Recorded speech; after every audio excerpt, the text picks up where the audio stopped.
அனைவருக்கும் வணக்கம். Gold medalist Hindi கைஷ் வழங்கும் கற்க கசடர நிகழ்ச்சிக்கு தங்களை வரவேற்பதில் பெருமகிழ்ச்சி அடைகின்றேன்.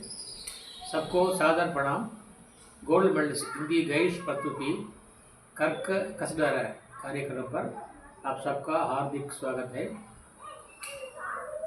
दक्षिण भारत हिंदी प्रचार सभा मद्रास के इशारत उत्तरार्ध परीक्षार्थियों के लिए प्राचीन पद संग्रह में से कुछ अंशों के बारे में हम विचार विमर्श कर रहे हैं. इस सिलसिले में आज रहीम और कबीरदास के कुछ रचनाओं के बारे में हम विचार विमर्श करने वाले हैं. पहले रहीम के दो दोहों के बारे में हम विचार करेंगे. दक्षिण भारत विचार सभा சென்னையினுடைய இஷாரத் உத்தராத் தேர்வு எழுதுகின்ற மாணவர்களுக்காக, தேர்வுக்கு மட்டுமல்ல படிக்கின்ற மாணவர்களுக்காக, அவர்கள் நன்மைக்காக பிராச்சீன் பத் சங்கர அதிலிருந்து சில பாக்களை நான் எடுத்து தங்களுக்கு விளக்கிக் கொண்டிருக்கிறேன். அந்த வரிசையிலே இன்றைக்கு ரஹீம் மற்றும் கபீர்தாஸ், ரஹீமோடைய நடிகிற துவாக்களையும் கபீருடைய பத்தையும் இன்றைக்கு நான் உங்களுக்காக எடுக்கின்றேன். சரி, இரண்டு துவாக்கள். रहीमन कदली सीप भुजंग मुख, कदली सीप भुजंग मुख, स्वाति एक गुण तीन, स्वाति एक गुण तीन, जैसी संगति बैठिए तैसोई पल दीन. இங்கே அவர் சங்கதி காப்பல் என்ற கருத்தை சொல்லுகிறார். நட்பினுடைய சேர்க்கையினுடைய பலனை பற்றிக்க சொல்லியிருக்கிறார்.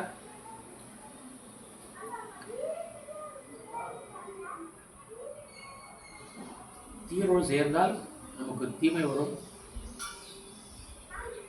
நன்மைகளோடு சேர்ந்தால் நமக்கு நன்மை வரும் என்ற கருத்தை அவர் சொல்லியிருக்கிறார்.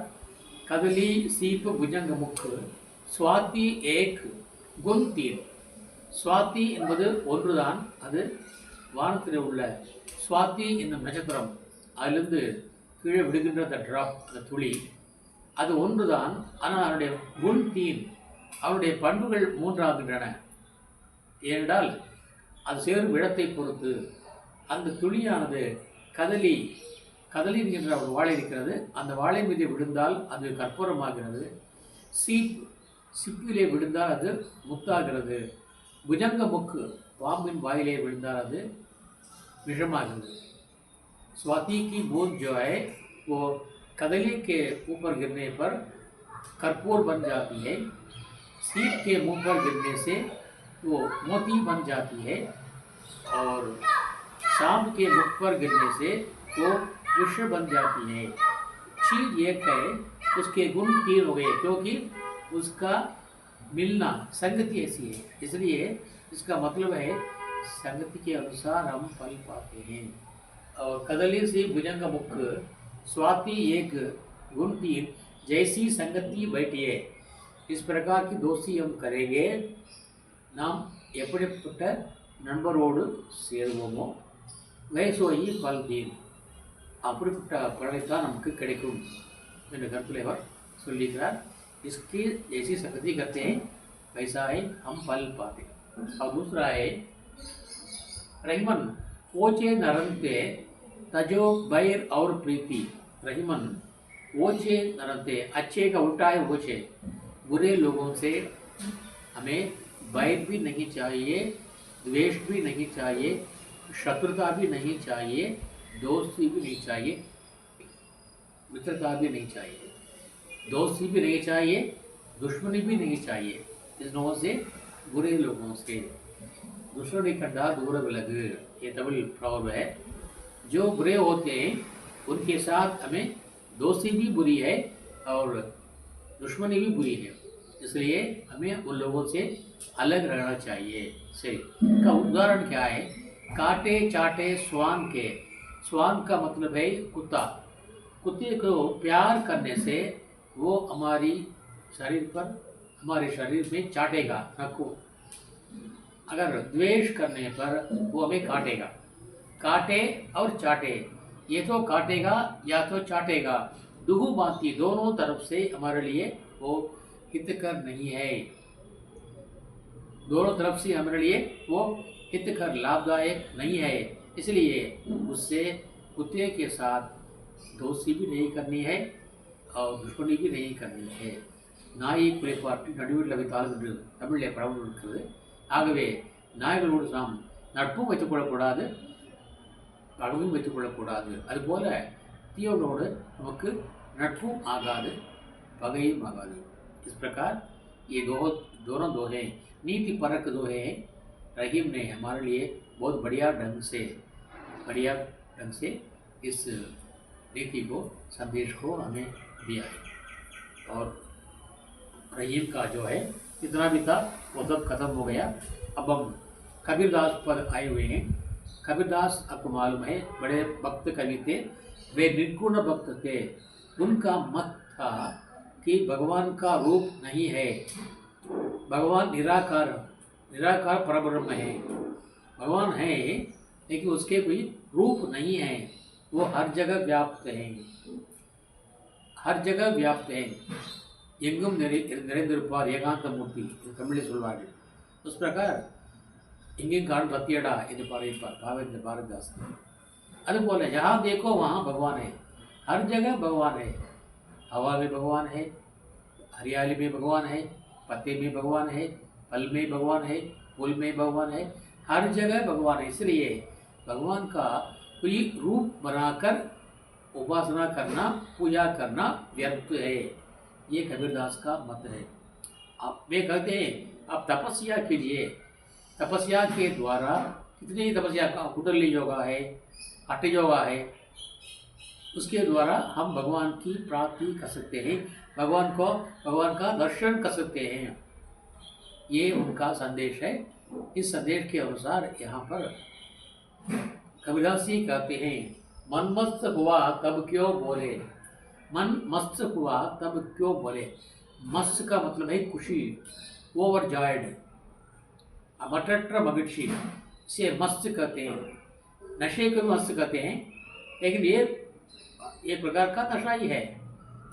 खुशी भी ये प्रकार का नशा ही है, लेकिन नशा क्या है वो उसकी मात्रा अधिक है, लेकिन इसकी मात्रा बहुत कम है।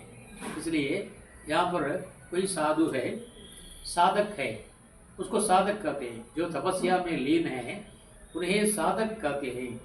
तपत्ले ஈடுபட்டிருப்பாரை साधक என்று சொல்வார்கள். ये साधु वेरा साधक वेरा। साधु एक आदमी के लिए संज्ञा है, लेकिन साधक जो है जो इसी काम में लगा हुआ है, तपस्या में लीन है, भगवान की प्राप्ति उसका उद्देश्य है, वो साधक है। हमेशा वे साधक से बोलते हैं भाई साधो, सुनो भाई साधो। साधक को साधक से ही वे बोलते हैं, साधकों के लिए उपदेश देते हैं। क्या देते हैं? मन मस्त हुआ, आपने भगवान को देख लिया, நீங்கள் இறைவனை பார்த்து விட்டீர்கள், உங்கள் அகக்கண்களால் புறக்கண்களால் அகக்கண்களால் பார்த்து விட்டீர்கள். சரி, பார்த்து விட்ட பிறகு அதை பற்றி வெளியே சொல்ல வேண்டாம். மன்மஸ்த ஹுவா தப் கியோ போலே.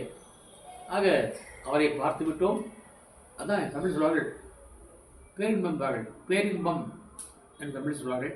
நாம் அடைகின்ற அனைத்து இன்பங்களும் சிற்றின்பம். உண்பது, உறங்குவது, கழிப்பது, குடிப்பது எல்லாமே சிற்றின்பம். ஆனால் இறைவனை பார்ப்பதுதான், இறைத்தன்மையை அடைவதுதான் பேரின்பம் என்கிறார்கள். इसलिए यहाँ पर मनमस्त हुआ तब क्यों बोले, मन ने भगवान को देख लिया, उसको पा लिया। अब क्या उसके बारे में क्या बताने, क्या डिस्क्राइब वर्णन करें, तो उसका वर्णन करने की क्या ज़रूरत है? ज़रूरत नहीं है। वर्णन मत करना, अपने आप में उसका आनंद लूटना। मनमस्त हुआ तब बोले हीरा पायो, भगवान रूपी हीरा साधक ने पा लिया है। இறைவன் என்பது நமக்கு வைரத்தை போடுறோம். அந்த வைரத்தை நாம் பா லியா பெற்றுவிட்டோம். சரி, ஹீரா பாயோ காண்ட் கட்டியாயோ, அதை முடிச்சு போட்டுக்கொடுங்க. காண்ட் கட்டியா பத்திரமா வச்சுங்க. காண்ட் கட்டியானா முடித்து போட்டுருவது. அதுக்காக சொல்லுவாங்க, அதில் மணிப்பஸ் கிடையாது, பேங்க் கிடையாது, ஒன்றும் கிடையாது. பணத்தை முடித்து போட்டுக் கொள்வார்கள், இடுப்பிலே கட்டிக் கொள்வார்கள். அதான் அதாவது ஜோ பாக்கெட் மார் சொல்கிறாங்களே, பாக்கெட் மார், அதாவது பிக் பாக் ஜேப் கத்ரா, பிக் பாக்கெட்டர், அவங்க அந்த காலத்தில் சொல்லுவாங்க, முடிச்சு வைக்குமாங்க அந்த காலத்தில். முடிச்சு வைக்கிறால் ஜோ गांठ बांध रखा उसको खोलने वाला मतलब பாக்கெட் மார் करने वाला. इसलिए ஈரா பாயோ, நீ வைரத்தை பெற்று விட்டாய், ரைட்டு, गांठ கட்டியாயோ, முடிச்சு போட்டு கொண்டாய், பத்திரமாக வைத்து கொண்டாய், सुरक्षित रख लिया उस हीरे को. अच्छा, फिर बार बार वाक को क्यों खोले, तो बार बार उसको क्यों खो देते हो, खोल के है या नहीं, है या नहीं, है या नहीं, இருக்கா இல்லையாரு மீண்டும் மீண்டும் அவிழ்த்து பார்க்க வேண்டாம். बार बार वाको मीन्स उसको, बार बार மீண்டும் மீண்டும், वाको उसको क्यों खोले, ஏன் திறந்து பார்க்கிறாய். பஸ்ஸில் போகிறோம், பையன் படம் இருக்கிறது, கவனம் போனால் போதும், அடிக்கடி பார்த்து கொண்டே இருந்தால் அந்த பிற்பாடு பார்த்துக்குவான், ஓ இவதோ உள்ளே வைத்திருக்கின்றார் என்று பார்த்து கொள்வார். அதை அடிக்கத்தான் நினைப்பான். ஒன்று நம் உடலை அறுப்பான் அல்லது பாக்கெட்டை அறுப்பான். इसलिए तुमने पा लिया है, उसको गांठ बांध लिया है, நல்லா முதல்ல வச்சுட்ட, बार बार वाको क्यों खोले, மீண்டும் மீண்டும் மேலே திறந்து பார்க்கிறாய், திறந்து பார்க்க வேண்டாம். हल्की थी जड़ी जब चढ़ी तराजू, पूरी बई क्यों तोले. दुकान जाते हैं, फल खरीदते हैं, तरकारी खरीदते हैं, कोई चीज़ खरीदते हैं, तो वो दुकानदार क्या करता है, उसको तराजू पे तोलता है. तराजू के दो पलटे होते हैं ना, जब पलटा भारी होता है तो हमें वो सामान दे देता है. जब तक वो पलटा भारी ना होगा तो इसमें वो चीज़ों को डालते रहता है. அந்த தட்டு, தராசு தட்டு சரியாக வருகிற வரைக்கும் அவன் அதை போட்டுக்கொண்டே இருப்பான். இப்பொழுது முன்பு இப்படி இருந்தது, இப்போ இப்படி இருக்கிறது, முன்பு தாழ்ந்திருந்தது, அப்போ நம்மளுக்கே உயர்ந்திருந்தது, இன்றைக்கு இறைவன் வந்து விட்டார், அப்போது நம்முடைய பொருள் கிடைத்து விட்டது. ஆகவே பட்டன் இரண்டும் समवाय विटदे, पलटा समान हो गया. पहले भारी था, हल्की थी हमारी तराजू, तराजू का पलटा पहले हल्की थी, अब भगवान उसको बैठ गए हैं तो बराबर हो गया. तो दोबारा उसको तोलने की क्या ज़रूरत है, மீண்டும் அதை இடைவோட்டு பார்க்க வேண்டிய அவசியம் என்ன. हल्की थी जब चढ़ी तराजू, லேசாக இருக்கும்போது वो மேலே चढ़ी तराजू, லேசாக இருந்தால் மேலே இருக்கும், கீழே வெயிட் இருக்கும், அந்த कल இருக்கும், पत्थर है उसमें, तो वो ऊपर है, चढ़ी ऊपर है. अब भगवान बैठ के आकर गए तो बराबर हो गया. இப்பொழுது சரியாகிவிட்டது, ஈக்குவல் ஆகிவிட்டது. இப்பொழுது மீண்டும் அதையே நான் தோலே பூரி பை, அது முழுதாக நிரம்பி விட்டது, சரியாகிவிட்டது. அடுக்குள்ள ஒரு அடுக்குள் கட்டாக சரியாக வந்துச்சு, சக்கரை வந்துச்சு. அப்போ கியோ தோலே, மீண்டும் ஏன் அதை நாம் நிறுத்தி பார்க்க வேண்டும், கையோட்டு பார்க்க வேண்டும். उसको क्यों तोले, भले जो हल्की थी तो तराजू सड़ी थी, अब पूरी बई, पूरा हो गया, पूरा भर गया, तो उसको बार बार तोलने की क्या ज़रूरत है. पहले भगवान को हमने नहीं देखा तो हमारा पलटा हल्का था, अब भगवान आ गए तो पलटा भारी हो गया, तो अब उसको तोलने की क्या ज़रूरत है. इसलिए भगवान को पा लिया तो हमें चुप रहना चाहिए. उसके बाद सूरत कलारी बई मतवारी, मधुआ पी गई बिन तोले. हम भगवान रूपी कलारी का मतलब है शराब बेचने वाली.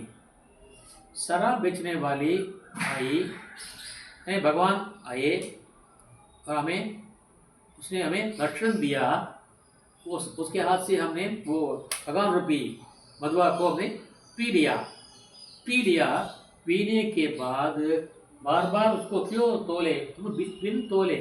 उसको भगवान का आनंद, इतनी महिमा है. जो शराबी होते हैं ये इतने उसमें डूब जाते हैं, और दो இன்னும் கொண்டா என்று அவர்கள் கேட்டு கொடுத்து கொண்டே இருப்பார்கள்.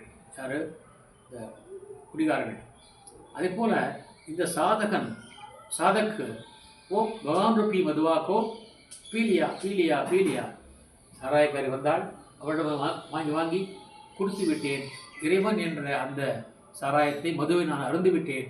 இப்பொழுது அந்த மயக்கத்தில் இருக்கின்றேன். நான் பின் தோலே, எடை போடாமலேயே அளவில்லாமல் குடிச்சுட்டேன், அளவில்லாமல் குடித்து விட்டேன். இறைவன் என்ற அந்த அமிர்தத்தை, அந்த மதுவை நான் அளவின்றி கொடுத்து விட்டேன். இனி எனக்கு அது தேவையில்லை. ஆகவே அதேபோல் ஹம்சா பாயே மான் சரோவர், அன்னப்பறவை குளங்களிலோ ஆறுகளிலோ நீர் நிலைகளிலோ இருக்காது, வாழாது. என்ன பண்ணும்? தேடிக்கொண்டே இருக்கும். அந்த மான் சரோவர் என்ற ஒரு ஏர் இருக்கிறது. அந்த மான் சரோவர் இமயமலையிலே இருக்கிறது, இமயமலையினுடைய அடிவாரத்திலே இருக்கிறது. அது இப்பொழுது பாகிஸ்தான் பார்டரில் இருப்பதாக கேள்வி. ஆனால் அந்த மான் சரோவர் இமயமலையினுடைய அடிவாரத்தில் இருக்கிறது. அது ஏரி, அது பேர் மான் சரோவர் பேர். அந்த ஏரி மட்டும்தான் இந்த அன்னப்பறவை வாழும். ஸ்வான் என்பார்கள் ஆங்கிலத்திலே. ஹன்ஸ், அன்னம், நிறைய பாடல்கள் அன்னம் அன்னமே அன்னமே வரும். ஆக अन्नमानது मानसरोवर மட்டும்தான் இருக்கும். सिर्फ मानसरोवर में रहता है। उसको कोसा फिरता है, तालाब में कोसा फिरता है, तालाब में जाता है, सर में जाता है, झील में जाता है और नदी में जाता है। वो कोसा है। मानसरोवर कहाँ है? कोसे उसने मानसरोवर को पा लिया। हंसा पाए मानसरोवर, मानसरोवर को पा लिया। फिर ताल तलैया क्यों? उसके बाद क्यों तालाब ताल तलैया, तालाब और तलैया झील या नाले क्यों खोजे, क्यों डोले, क्यों खोजे? तो मिल गया ना, मानसरोवर तो हमें मिल गया है। बस उसके साथ हमें ख़त्म कर लेना चाहिए। बार बार उसको नहीं खोजना चाहिए, ढूंढना नहीं चाहिए, क्योंकि हमें वो मिल गया है। हंसा पाए मानसरोवर, ताल तलैया क्यों डोले। तेरा उसी प्रकार तेरा साब है कटमाही, बाहर नैना क्यों कोरे। उसी प्रकार तुम्हारा भगवान, तेरा साब गॉड, भगवान, யுவர் गॉड, உன்னுடைய கடவுள் கட்மாயி, तेरे शरीर में है, கட்னா शरीर, உன்னுடைய உடம்பிலேயே இருக்கிறார். உன்னுடைய கடவுள் உன்னுடைய உடம்பிலே இருக்கிறார். ஒவ்வொரு மனிதனுடைய உடம்பிலும் இறைவன் வாழ்கிறான். ஆகவே தேரா சாபை கட்டுமாகி, உன் உடம்பிலே உன் கடவுள் இருக்கிறார். அது எப்படி தான் பரவாயில்லை. யார் தான் உனக்கு யாரை நீ கடவுள் நினைக்கிறாயோ அந்த கடவுள் உன்னிடமே இருக்கிறார். தேரா சாபை கட்டுமாகி, பாகர் நைனா क्यों கோரே, बाहर आँखों से आँखों को आँखें तक चुकी हैं, क्यों खोल के ढूंढते। कन्नेड़ा मन मुझे पाकर रखना। नैना मिस आँख, बाहर नैना क्यों கோலே, ஏன் கண்ணை முடித்து முடித்து வெறித்து வெறித்து பார்க்கிறாய்? பார்க்க வேண்டாம், உன் உள்ளே கடவுள் இருக்கிறார். துமாரே அந்தர் பகவானே, இறைவன் ஒவ்வொரு உடம்புடன் இருக்கிறார். ஆகவே அவரை போய் நீ வெளியே போய் தேட வேண்டாம். பாகர் நைனா கியோ கோலே, வெளியே நீ வந்து கண்ணை திறந்து கண்ணை முழித்து வெறித்து வெறுத்து ஏன் பார்க்கிறாய்? பாகர் கியோ ढूंढता है भगवान को। और आए कबीर, और कबीरदास जी कहते हैं, सुनो भाई साधो, हे साधक लोग, तवम செய்கின்ற மக்களே, साधक लोग, साधक गणों, साधक भाइयों, साहब मिल गई है तिल ओले। तिल का मतलब है छोटा सा एक बीज, जिसे तेल निकालते हैं। எள்ளிலும் கூட இருப்பார், எள்ளிலும் எண்ணெய் இருப்பார். கல்லினுள் தேரைக்கும் கருப்பை உயிர் கொடுக்கும் கடவுளே என்று பாடுவார்கள். கல்லுக்குள்ளே கல்லாக இருக்கும், உள்ள தேரை இருக்கும். அது எப்படி வாழ்கிறது என்றால், அதற்கும் ஆண்டவன் உயிரை கொடுக்கிறான், அதையும் ஆண்டவன் வாழ வைக்கிறான். கல்லுக்குள் தேரைக்கும் கருப்பை உயிருக்கும். அதே போல கோழிக்குள் முட்டை வைத்து, முட்டைக்குள் கோழி வைத்து, வாழைக்கும் கன்று வைத்தார் ஒருவன். அந்த ஏழையின் பெயர் உலகில் இறைவன். இப்போ அந்த வாழை இருக்கிறதே, அதுக்கு விதை போட அவசியம் இல்லை. அந்த வாழை மரத்தையே வெட்டி, அந்த கன்றை வெட்டி நட்டால் அது மீண்டும் மாற்றிக்குவோம். அதுபோல் அப்போ அந்த வாழைக்குள்ளே கடவுள் இருக்கிறார். அதுபோல் உன் மனதுக்குள்ளே இறைவன் இருக்கார். केले कोई बीज नहीं होता, उसको काट करके लगाने से वो उगता आता है।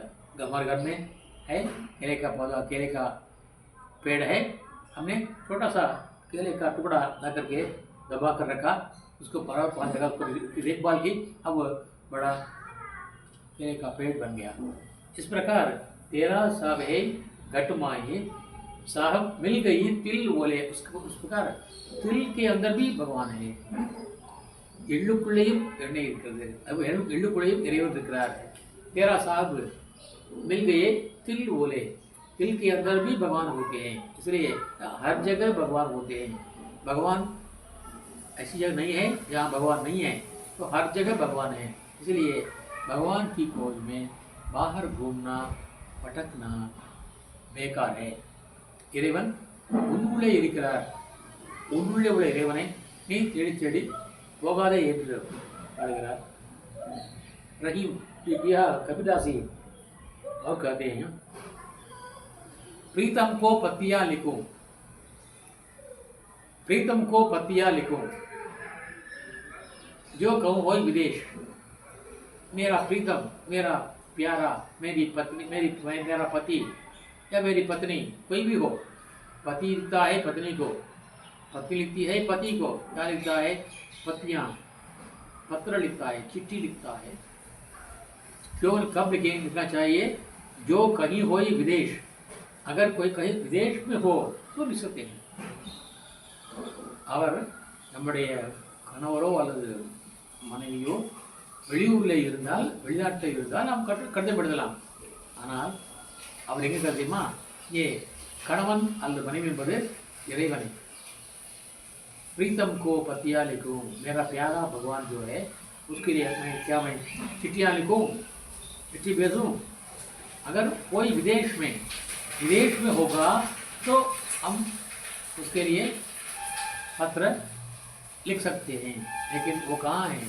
तन में, मन में, नयन में। तन में है, हमारे शरीर में है, मन में है, दिल में है और नयन में है, आँखों में है। वाको कहाँ संदेश, उसको कहाँ संदेश भेजना है? दूसरा संदेश की क्या जरूरत है? वो तो हमारे अंदर है, हमारे शरीर में है, हमारे दिल में है, हमारे आँखों में है।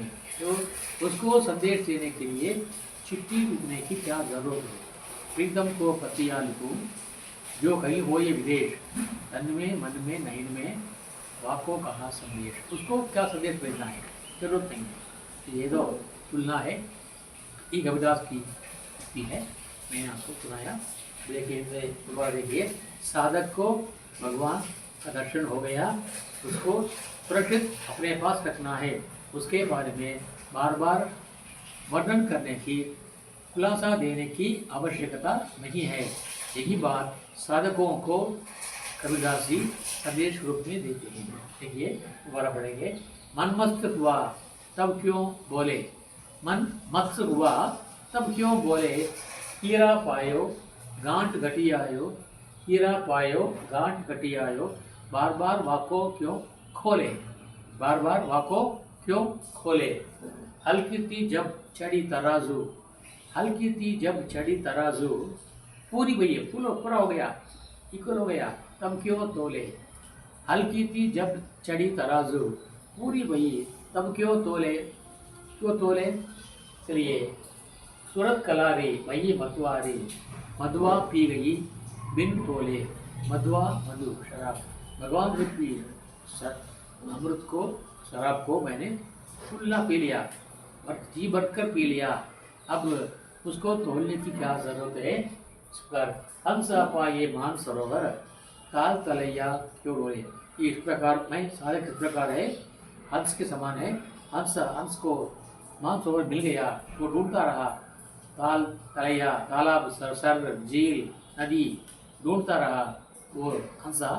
अब हंस को मानसरोवर मिल गया, तो अब उसी जगह जा करके ढूंढने की क्या जरूरत है। इसी प्रकार तेरा सब है घट माही, तेरा भगवान, तेरा ईश्वर तेरे शरीर में है। घट माही, घट में ना शरीर, माही मतलब मैं। बाहर नैना क्यों खोले, बाहर आंखें खोल करके, आंखें फाड़ करके क्यों देखता है। उन கடவுள் உள்ளே இருக்கிறார், வெளியே போய் ஏன் கண்ணை வெறுத்து பார்த்து கொண்டிருக்கிறாய், தேடிக்கொண்டிருக்கிறாய், தேவையில்லை। कबीर कबीरदास जी कहते हैं, सुनो भाई साधु, साधुக்களே கேளுங்கள், தவம் செய்கிற மனிதர்களே கேளுங்கள், நண்பர்களே கேளுங்கள்। साहब मिल गई तिल ओले, எள்ளுக்குள்ளே கூட தில் ஓலை, தில்க்கு अंदर भी எள்ளுக்குள்ளேயே கூட இறைவன் இருப்பார் என்பதை உணர்ந்து கொள்। ஆகவே நீ இறைவனை उन्नुள்ளே அறிந்து கொள், कहीं தேட வேண்டாம், और कहीं मत ढूंढना और भटकना। ये रविदास का संदेश है। ये संदेश बहुत बढ़िया है। आशा है कि आपको पसंद आ गया होगा। आप पसंद कीजिए। इसी प्रकार और भी कुछ बहुत सारे पद है, मैं उसको एक एक करके आपको सुनाऊंगा। மேலும் நிறைய இது போன்ற பாடல் உள்ளன. அதை நான் ஒவ்வொன்றாக உங்களுக்கு நான் கற்பிக்கிறேன். உங்களுக்கு பிடித்திருந்தால் லைக் செய்யுங்கள், நண்பர்களுக்கும் சொல்லுங்கள், சப்ஸ்கிரைப் செய்யுங்கள், ஷேர் செய்யுங்கள், எங்களுக்கு உதவுங்கள் என்று கேட்டுக்கொண்டு இன்றைய பதிவை நிறைவு செய்கின்றேன்। और आपसे एक प्रार्थना है कि आप इसको लाइक करें, सब्सक्राइब करें और दोस्तों में बांटें। और इसी प्रार्थना के साथ मैं आज का ये एपिसोड खत्म करना चाहता हूँ। कल एक नए शिष्य के साथ आपसे मिलने वाला हूँ। तब तक के लिए आपसे विदा लेने वाला आपका सेवक आर सुंदरराजन। நாளை இது போன்ற ஒரு புதிய தலைப்புடன் கபிராசுடைய புதிய தலைப்புடன் தங்களை சந்திக்க இருக்கின்றேன்। அதுவரைக்கும் விடைபெறுவது தங்கள் ஊழியர் ஆர் சுந்தரராஜன், அன்பன் ஆர் சுந்தரராஜன்। धन्यवाद, நன்றி, धन्यवाद, நன்றி, धन्यवाद, நன்றி। जय हिंद।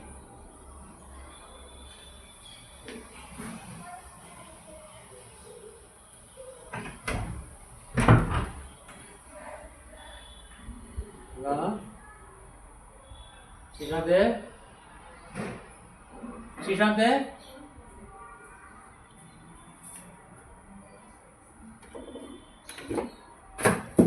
मिदा मिदा मिदा मिदा